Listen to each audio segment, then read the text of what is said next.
Assalamualaikum warahmatullahi wabarakatuh. Jumpa kembali dalam mata kuliah Media Komunikasi Konseling. Kita akan membahas perancangan media bimbingan dan konseling. Bagaimana cara merancang media yang baik dan juga efektif untuk konselor dan juga konseli. Nah, topik bahasan kita ini dimulai dari latar belakang apa yang menjadi penyebab perancangan itu dilaksanakan.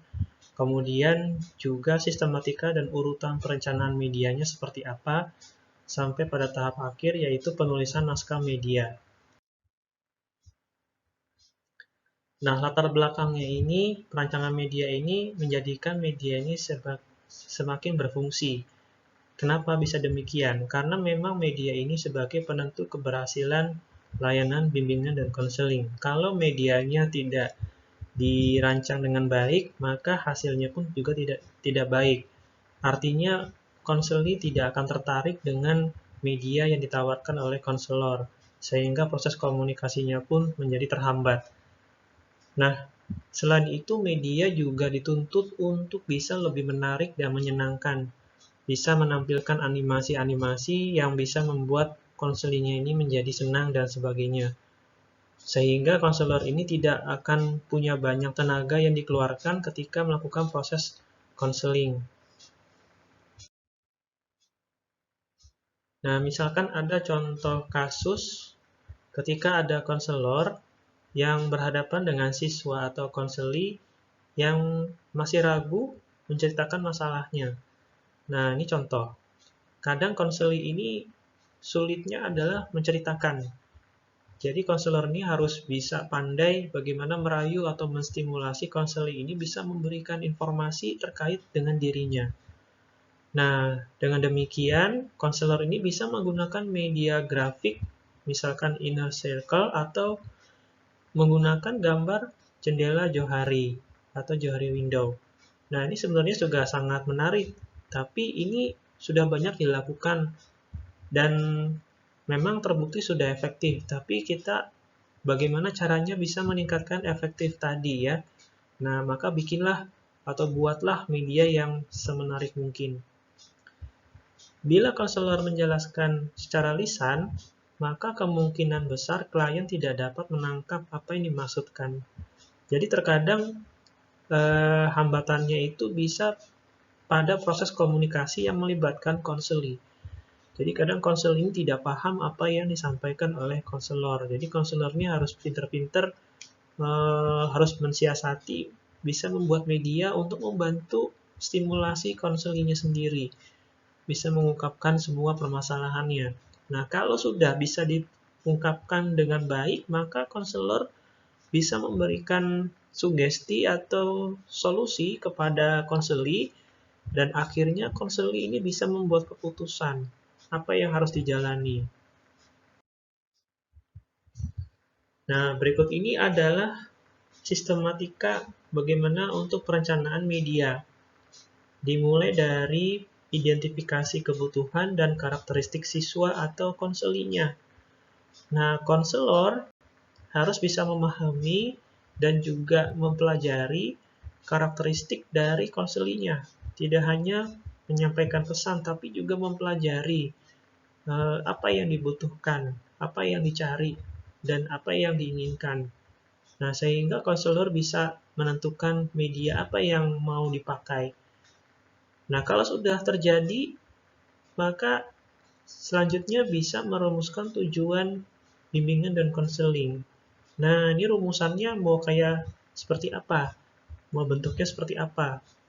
Nanti bisa dijelaskan melalui perumusan butir-butir materi yang terperinci. Tidak hanya sampai di sini, tapi juga harus mengembangkan alat pengukur. Ya, nanti kita akan bahas alat pengukur itu seperti apa. Nah, yang terakhir adalah menyusun garis besar pengembangan media. Nah, nanti kita akan jelaskan di slide berikutnya. Baik, identifikasi kebutuhan dan karakteristik siswa atau konseling ini kita lihat kebutuhannya apa. Nah, kalau lihat kebutuhan berarti kita akan membahas gap atau kesenjangannya apa, masalahnya apa, kelemahannya apa. Misalkan siswa atau konseli atau orang yang membutuhkan konseling ini sulit untuk bisa berkomunikasi. Misalkan sulit untuk komunikasi karena memang malu, misalkan masalah privasi dan sebagainya. Maka harapannya bagaimana? Harapannya yaitu bagaimana konseling ini bisa merasa nyaman ketika melakukan konsultasi dengan konselor. Selain dengan kebutuhan juga dalam identifikasi kebutuhan dan karakteristik siswa atau konseli ini memahami karakteristik konseli dan konseli atau siswa. Nah, misalkan bisa dari kinestetiknya, visual atau auditory.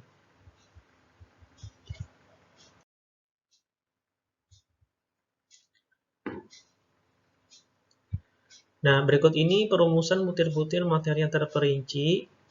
Itu bisa dilihat dari sahih atau valid, kemudian tingkat signifikansinya, kebermanfaatan, learnability, dan interesting. Nah, ini mengembangkan alat pengukur keberhasilan ini apakah tujuan bimbingan dan konselingnya sudah tercapai atau tidak. Nah, apakah diperlukan alat pengukur berupa tes, penugasan, atau daftar cek perilaku. Nah, berikut ini adalah contoh dari penyusunan garis besar pengembangan media. Silakan Anda baca sendiri di slide saya. Ya. Berikut ini adalah contoh penulisan naskah media. Nah, penulisan ini dimulai dari membuat ide atau gagasan, pengumpulan informasi melalui sebuah penelitian, penulisan sinopsi dan treatment, penulisan naskah skenario, pengkajian atau review. Nah, selanjutnya apakah perlu direvisi? Kalau jika iya, maka dia dimulai dari membuat satu gagasan yang baru. Apabila tidak, maka naskah ini sudah final. Jenis-jenis naskah media ini bisa naskah media audio, naskah media video, naskah media grafis. Nah, untuk yang naskah media audio ini bisa dialog atau diskusi, tutorial, magazine, atau drama.